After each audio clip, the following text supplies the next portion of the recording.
Hello hi. Welcome to the another video. ఈ వీడియోలో ఏంటంటే వైల్డ్ కార్డ్స్ వచ్చి 1 వీక్ అయింది కదా! వాళ్ళ పెర్ఫార్మెన్స్ ఎలాగుందో చూద్దాము. నా పేరు Ajay Kumar. Welcome to the career channel.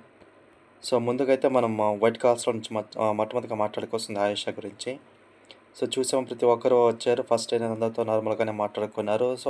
Yeah! బాగానే ఉన్నారనిపించింది. నెక్స్ట్ డే ఏందంటే నామినేషన్స్ రోజే ఎలాంటి వాళ్ళ మొత్తం అనేది బయటపడిపోయింది. Wild card entries. ఫస్ట్ ముందు మనం ఆయిషా గురించి మాట్లాడుకుంటే, నామినేషన్స్ అంటే తనూజ మీరు చూసే ఉంటారు ఎపిసోడ్‌లో. తనూజ వచ్చి సుమన్ శెట్టిని నామినేట్ చేస్తారు. దానికి ఏందంటే సుమన్ శెట్టి గారొచ్చి ఫుల్లు యాంగ్రీ మూడ్‌లో ఉంటారు. అదే అడ్వాంటేజ్‌గా తీసుకున్న ఆయిషా వచ్చి ఫుల్‌గా ఎక్కిస్తుంది సుమన్ శెట్టి గారికి ఇట్లా పాయింట్లు చెప్పి. మీరక్కడే చూడొచ్చు. ఏదైతే ఆయిషా చెప్పిందో మొత్తం ఫుల్ పాయింట్స్. సో, ఎట్లాగో ఏడుస్తావని ఇట్లా చెప్తే తిరిగి సేమ్ అదే కర్మ రిటర్న్స్ బ్యాక్ అంటారు కదా! అలాగే మొత్తం తిరిగి ఆయిషాకైతే వచ్చేసింది ఈ ఎంటైర్ వీక్‌లో. ఫస్ట్ వచ్చి బాల్ దొరకకపోయిన తను బాత్రూమ్‌లో పోయి ఏడ్చింది కానీ, నెక్స్ట్ డే వచ్చి మళ్ళీ టాస్క్ పెట్టినప్పుడు కానీ, ఏందంటే ఒక కెప్టెన్సీ టాస్క్ చూసారు కదా మీరు ఒక 2 డేస్ బ్యాక్ ముందు. సో, అది ఏమైందంటే ఆయేషా ఏందంటే తన చేతులారా నేను ఓడిపోయాను. నాకు కనిపించలేదా చెప్పి ఇట్లా అంటే ఓడిపోయిన తర్వాత కూర్చొని ఏడ్చేస్తుంది. దాదాపు ఒక 10 మినిట్స్ కంటిన్యూయస్‌గా ఏడుస్తుంది. కర్మ ఈస్ రిటర్న్స్ అంటారు కదా! అలాగే జరిగింది. ఇదే ఏందంటే తనుజాకి నెక్స్ట్ వీక్ నామినేషన్స్ ఒక స్ట్రాంగ్ పాయింట్ అవుతుంది. అండ్ అలాగే రితు ఏందంటే సారీ ఆయేషా ఏందంటే కంటెంట్ అంటే స్క్రీన్ స్పేస్ కొంచెం చాలా ట్రై చేస్తుంది. ముఖ్యంగా అయితే పవన్‌తో కానీ టీవన్ పవన్ ఉన్నాడు కదా! అతను చూస్తే డాన్సులు చేయడం కానీ, అట్లాగే రాముతో కానీ ఇట్లాగా కావాలని ఏందంటే స్క్రీన్ స్పేస్ కోసం అయితే చాలా ట్రై చేస్తుంది కనిపియాలని. ఎపిసోడ్‌లో లాగా. సో, అండ్ అలాగే బ్యాక్ బిచ్చింగ్ అనేదైతే కంటిన్యూ చేస్తానే ఉంది బ్యాక్ సైడ్ వచ్చి. వాళ్ళు లేనప్పుడు అంటే వాళ్ళ ముందు మాట్లాడడం ధైర్యం లేక. అండ్ అలాగే రీతుతో గొడవ కానీ అంతా మొత్తం ఏందంటే కంటెంట్ కోసమే నేను ఫుల్‌గా అనిపించింది. కంప్లీట్‌గా అయితే ఆయేషా అయితే కంప్లీట్‌గా నెగెటివ్ లాగే అనిపించింది ఈ వీక్ మొత్తం అయితే. సో, ఆహ్, నాగార్జున గారి చేతులైతే అయితే ఫుల్‌గా క్లాస్ అయితే పీకుతారు ఆయేషాకి. సో, నువ్వే చెప్పిన తనుజకి చెప్పిన పాయింట్‌లో తిరిగి అవి నువ్వే ఇట్లా చేస్తే ఎట్లాగని ఖచ్చితంగా అయితే క్లాస్ అయితే పీకుతారు. తర్వాత వచ్చి మాధురి గారి గురించి మాట్లాడుకోవాలి. మాధురి గారు ఫస్ట్ ఎప్పుడైతే ఎంటర్ వచ్చారో అప్పటినుంచే తను మాట్లాడే విధానం గానీ ఎట్లాగో చూసే ఉంటారు. అంటే తను ఎట్లా ఫీల్ అవుతుందంటే ఒక బిగ్ బాస్‌కి తనే మెయిన్ ఓనర్ లాగా ఫీల్ అయిపోతుంది. సో, అట్లాగా త అంటే ఒక్కరితో అంటే అనుకుంటే అట్లాగని కాదు. ప్రతి ఒక్కరితో అట్లాగే ఉంటది. సో, ఈ ఒక చిన్న ఎగ్జాంపుల్ అయితే చెప్తాను. ఆ ఎగ్జాంపుల్ ఏంటంటే, ఫర్ ఎగ్జాంపుల్ ఇప్పుడు ఫుడ్ అయితే అయిపోతుంది హౌస్‌లో. వాళ్ళు ప్రిపేర్ చేసేస్తారు కుక్స్ అనేవాళ్ళు. సో, ఇప్పుడు ఫుడ్ మానిటర్ అయింది. ఫుడ్ అయిపోయిందని చెప్తది. అంటే వాళ్ళ ఫుడ్ అయింది వచ్చి మీరు తినండి అని చెప్తారు. కాకపోతే ఏందంటే మాధురి గారు ఎలా చెప్తారంటే, మీరు వెంటనే వచ్చి తినాలి. నేను 10 కౌంట్ డౌన్ చేస్తాను. మీరు వెంటనే వచ్చి తినాలి అని ఒక రూడ్‌గా అయితే చెప్తారు. అదైతే చాలా మందికి నచ్చలేదు. వాళ్ళ ఫేస్‌లో తెలిసిపోతుంది. ఆ బిహేవియర్ అనేది. అండ్ అలాగే తనుజ విషయంలో అయితే బ్యాక్ బిచ్చింగ్ ఖచ్చితంగా చేస్తుంది. తన ముందైతే అట్లా ఉంటుంది కానీ బ్యాక్ సైడ్ అయితే తనుజ చాలా నెగెటివ్‌గా చెప్తుంది. మాధురి గారు. అండ్ అలాగే గొడవ కూడా అయితే జరిగింది చాలా వరకు. మెయిన్ దివ్యతో. ఆ ఫుడ్ గురించి గానీ, అండ్ అలాగే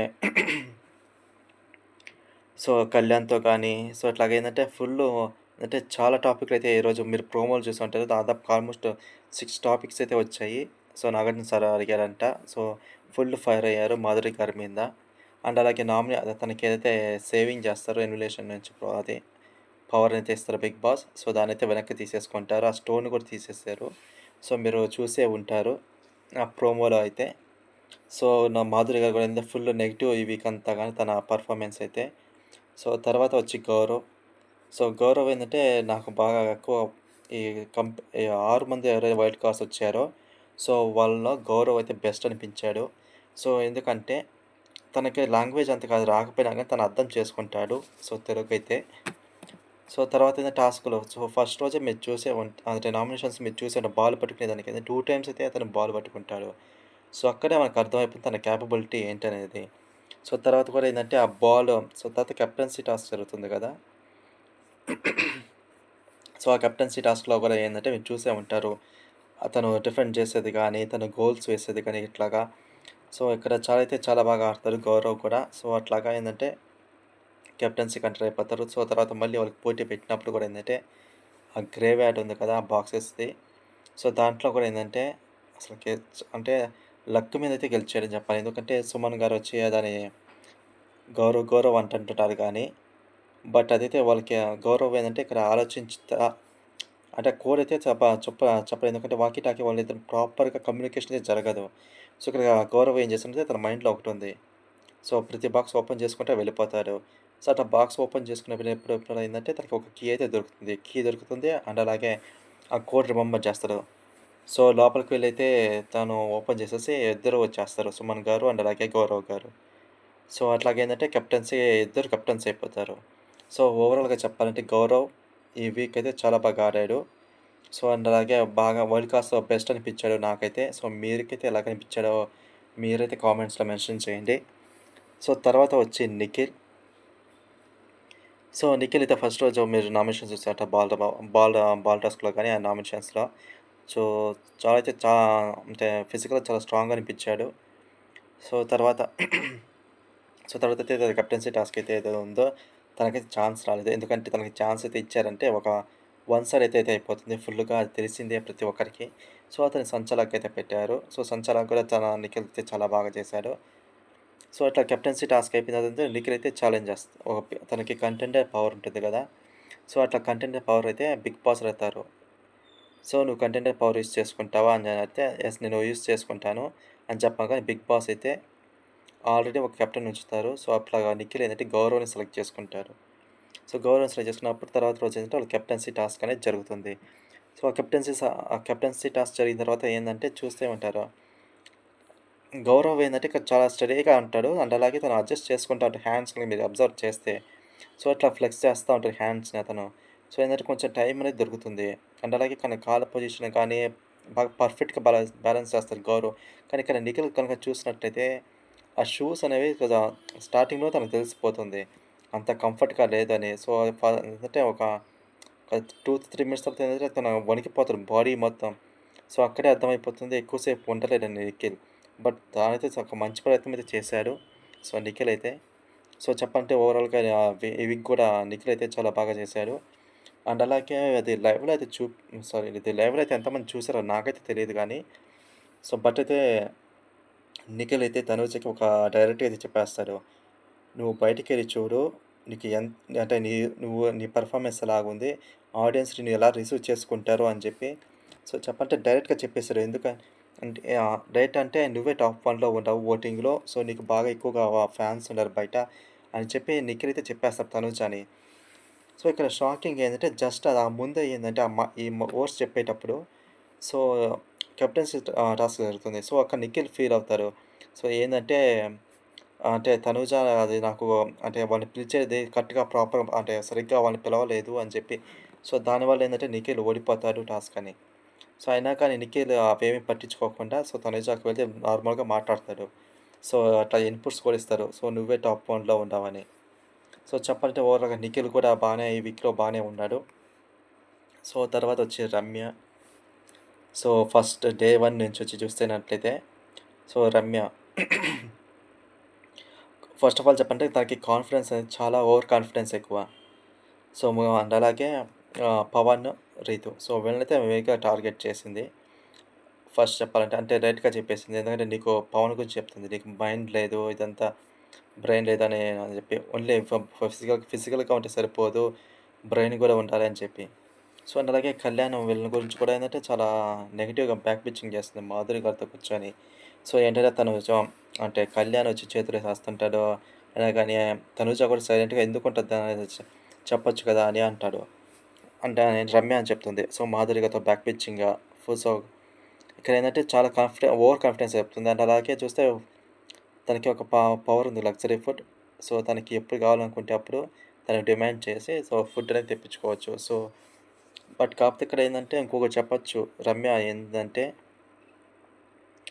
సో, ఫుడ్ గురించి ఒకరిని సుమన్ గారిని చూజ్ చేస్తుంది. ఓకే. పర్లేదు. బట్ కాకపోతే ఏందంటే మిగతా వాళ్ళందరూ కూడా అది బాగుండదు చూసేదానికి. ఎలాగుంటుందంటే ఇక్కడ ఇద్దరే లగ్జరీ ఫుడ్ తింటే మిగతా వాళ్ళందరూ వాళ్ళ స్థాయి చూస్తా ఉంటే అది బాగానే ఉంటది. సో, రమ్య అక్కడ ఒకటి ఒకటి చెప్పుంటే చాలా బాగుండేదనిపించింది.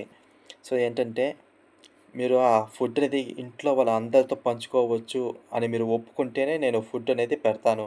లేకపోతే నేను నాకు ఫుడ్ అనేది వద్దని గనక చెప్పుంటే రమ్య మటుకు చాలా హైలైట్ అయిపోయుంటది ఈ వీక్. బట్ అదైతే తను సెల్ఫిష్‌గా ఆలోచించిందని చెప్పాలి. సో, హౌస్ మొత్తం గురించి ఆలోచించి గనక ఇలా డెసిషన్ తీసుకుంటే 'బిగ్ బాస్' గనక ఒక చేంజ్ చేసినా చేయొచ్చు. సో, అదైతే చాలా ఇంపాక్ట్ అనేది అవుతుంది. సో, ఆ డెసిషన్ కూడా రమ్యకి. సో, ఓవరాల్‌గా అయితే రమ్య కూడా ఫుల్‌గా ఈ వీక్ అయితే నెగెటివ్ అయితే అయ్యింది. సో, నెక్స్ట్ వచ్చి సాయి శ్రీనివాస్. సో, సాయి శ్రీనివాస్ కూడా ఏందంటే, సో, జస్ట్ నార్మల్‌గా ఫ్రెండ్లీగా ఉంటాడు. అందరితో బాగానే మాట్లాడుతుంటాడనిపిచ్చాడు. బట్ కాకపోతే ఏందంటే, ఇక్కడ డబుల్ గేమ్ అయితే ఆడుతున్నాడు సాయి శ్రీనివాస్. సో, అది మీకు ఎంతమందికి అనిపించిందో మీరు కామెంట్‌లో అయితే మెన్షన్ చేయండి. సో, ఏందంటే ఒకరి దగ్గర మాట్లాడి సో, అదే మాటలేందంటే ఇంకొక దగ్గరికి వెళ్లి చెప్పేస్తాడు. సో, ఏందంటే అది ఒక డిఫరెంట్ ఒపీనియన్స్ అనేది ఫార్మ్ అవుతుంది. సో, గొడవలో కూడా ఏందంటే ఎవరిదైనా మిస్టేక్ గనక ఉన్నట్లయితే సో, ఆ పర్సన్‌కి అపోజిట్ ఉంటారు కదా! అంటే ఏదో అది దానివల్ల వాళ్ళు ఇబ్బంది అంటారు కదా! ఆ పర్సన్ దగ్గరికి సెంటిమెంట్‌లా క్రియేట్ చేస్తాడు సాయి. అంటే నువ్వు చేసింది అలా తప్పురా అని వాళ్ళ ముందు అంటే వాళ్ళ ముందు మంచిగా కనిపించేటట్లా చేస్తున్నాడు సాయి. సో, ఏందంటే డబుల్ గేమ్ అయితే ఆడుతున్నాడు సాయి. సో, ఇదైతే తను మానుకోవాలి. సో, ఏందంటే కంప్లీట్‌గా ఏందంటే డబుల్ గేమ్ లాగా సేఫ్ గేమ్ అయితే ఆడుతున్నాడు. బట్ మీరు కెప్టెన్సీ టాస్క్ చూసుకున్నట్లయితే తనైతే చాలా బాగా ఆడాడు. సో, అదేంటంటే గోల్ వేసేది. సో, తర్వాత మనం చూసినట్లయితే రమ్య అండ్ సాయి సో, వీళ్ళు పెయిర్ అయినప్పుడు ఏందంటే కొంచెం అదైతే కరెక్ట్‌గా అది బ్రెయిన్ తగ్గట్లేదో ఏందో గానీ అది సరిగ్గా ఆడలేకపోయాడు. అంటే తను ఏసి అదే ఏ గ్రేవ్ బాక్స్‌లో అయితే కూర్చోనుందో గ్రేవైడ్ బాక్స్‌లో సో, అదైతే ఐడెంటిఫై చేయలేకపోయాడు. సో, సాయి అనేది. సో, కొంచెం ఇక్కడ ఏందంటే అర్థమవుతుంది. అంటే తనకి ఫిజికల్ స్ట్రెంత్ అయితే ఉంది గానీ, సో, అతను బ్రెయిన్ అయితే యూజ్ చేయాల్సుందని. సో, ఇక్కడే కొంచెం కొంచెం ఏందంటే బయట పడిపోయాడు సాయి. సో, బ్రెయిన్ గేమ్ కూడా అని. సో, సాయి కూడా డబుల్ గేమ్ ఇట్లాగా ఒకరి ఒపీనియన్స్ ఒకరి దగ్గర చెప్పడం, ఇట్లా ఇంకొకరి దగ్గర అట్లాగా చేరవేయడం ఏందంటే అది కంప్లీట్‌గా నెగెటివ్ అయితే చెప్పాలి. అది మార్చుకుంటే సాయికైతే చాలా హెల్ప్ అవుతుంది. ఎందుకంటే తనకి చాలా పొటెన్షియల్ ఉంది కూడా. ఎందుకంటే ఫిజికల్‌గా కూడా చాలా బాగా ఆడుతున్నాడు సాయి అయితే. సో, ఓవరాల్‌గా ఇదైతే ఆహ్, ఈ వీక్ పర్ఫార్మెన్స్. సో, వైల్డ్ కార్డ్స్‌లో. సో, మోస్ట్‌లీ నెక్స్ట్ వీక్ ఏందంటే ఆయేష్ అయితే డెఫినెట్లీగా ఉంటుంది నామినేషన్స్‌లో. అండ్ అలాగే మాధురి గూడా. సో, నెక్స్ట్ వచ్చి గౌరవ్ లేడు. ఎందుకంటే గౌరవ్ నుంచి ఏం నెగెటివ్ పాయింట్స్ అయితే లేవు. సో, గౌరవ్ ఏందంటే మిగతా వాళ్ళ గురించి కూడా ఆలోచిస్తాడు. సో, హౌస్‌మేట్స్ గురించి. సో, ఎగ్జాంపుల్ చెప్పాలంటే అది మీకు ఎపిసోడ్‌లో అయితే వేయలేదు. మేబీ ఈరోజు రావచ్చది. సో, ఏంటంటే సో, ఫుడ్ మానిటర్ డెసిషన్‌లో సో, తనూజకి హ్యాండ్ పెయిన్ ఉంటది కాబట్టి సో, గౌరవ్ డెసిషన్ తీసుకుంటాడు. ఏందంటే తనకి వేరే డ్యూటీ వద్దు ఫుడ్ మానిటర్‌ని చేద్దాం. ఎందుకంటే తనకి హ్యాండ్ పెయిన్ ఉంది కదా! అని. సో, ఇక్కడైతే గౌరవ్ అయితే చాలా బాగా ఆలోచించాడు. అండ్ అలాగే ఆయిషా విషయంలో కూడా. సో, అదైతే ఎపిసోడ్‌లో అయితే వేశారు. సో, ఏందంటే ఆయిషాకి బెడ్ లేదు. లాస్ట్ 6 డేస్ నుంచి తనకు పనుకోవట్లేదని చెప్పి. సో, ఆయేషాకి, రమ్యకి అండ్ అలాగే మాధురి గారికి. సో, వాళ్ళ ముగ్గురికి కలిపి కెప్టెన్ రూమ్ అయితే ఇచ్చేశారు. సో, ఇక్కడ గౌరవ్ అనేది ఒక మంచి హ్యూమన్ బీయింగ్ అనిపించుకున్నాడు. సో, అతను ఫిజికల్‌గానే కాదు. సో, గౌరవ్ ప్లస్ పాయింట్స్ ఏందంటే ఆలోచిస్తాడు ఏ టాస్క్ అయినా గానీ కంప్లీట్‌గా అంటే నేను ఖచ్చితంగా గెలవాలి అనే కసిగా ఉంటాడు. పట్టుదల అయితే ఉంది. అంటే బ్రెయిన్ కూడా బాగా ఆలోచిస్తాడు. అండ్ అలాగే మనుషుల గురించి కూడా ఆలోచిస్తాడు. అంటే వాళ్ళకి తనుజ విషయంలో గానీ, ఆయేషా విషయంలో కానీ ఇట్లాగా. సో, మొత్తం చెప్పండి గౌరవ్ అయితే డెఫినెట్‌లీ టాప్ 5కి అయితే ఉంటాడనిపిస్తుంది. బట్ ఆ లాంగ్వేజ్ ప్రాబ్లమ్ ఉంది. అదొక్కటే కొంచెం అతనికి నెగెటివ్. సో, అదైతే కొంచెం నేర్చుకుంటే తను బాగా ఇంపాక్ట్ అయితే ఉంటుంది గేమ్‌లో అయితే. సో, తర్వాత వచ్చి నిఖిల్. సో, మేబీ నిఖిల్ ఉండకపోవచ్చు నెక్స్ట్ వీక్ నామినేషన్స్‌లో. సో, అటు అలాగే నెక్స్ట్‌లో కొంచెం రమ్య. సో, రమ్య అయితే డెఫినెట్‌లీ అయితే ఉంటుంది నామినేషన్స్‌లో. సో, ఎందుకంటే తను చాలా అంటే చాలా నెగెటివ్ అయిపోయింది ఈ వారం. సో, అండ్ అలాగే సాయి శ్రీనివాస్. సో, సాయి శ్రీనివాస్ కూడా 50, 50 ఛాన్సెస్. సో, చెప్పలేము అది నామినేషన్స్‌లో. సో, ఎవరైతే పాయింట్లు తీస్తారో లేదో చూడాలి. సో, ఓవరాల్‌గా మీకైతే ఎవరు మంచిగా అనిపించారు? ఎవరు నెగెటివ్‌గా అనిపించారో మీరైతే కామెంట్ సెక్షన్‌లో మెన్షన్ చేయండి. వైల్డ్ కార్డ్స్ అనేవారు. సో, ఇంకొక వీడియో చేస్తాను ఓల్డ్ కంటెస్టెంట్స్‌ది. సో, నేనైతే సెపరేట్ చేద్దాం. ఎందుకంటే ఒకే వీడియో చాలా లెంతీగా అయిపోతుంది. అది సెపరేట్ అయితే అనాలిసిస్ చేస్తే చాలా బాగుంటుంది. ఎవరి గేమ్ ఎలాగనేది. సో, ఐ హోప్ మీకు వీడియో నచ్చిందనుకుంటున్నాను. సో, ఈ వీడియో గనుక మీకు నచ్చినట్టయితే లైక్ చేయండి. సో, కామెంట్ చేయండి మీరేమనుకుంటున్నారో వైట్ కాల్స్ గురించి, గేమ్ గురించి. అలాగైతే సబ్స్క్రైబ్ అయితే చేయండి. సో, సబ్స్క్రైబ్ చేస్తేనే మీకు నా కంటెంట్ నచ్చినట్టు నేను అర్థం చేసుకుంటాను. ఇంకా మంచి కంటెంట్ అయితే ఇస్తాను మీ ముందుకి.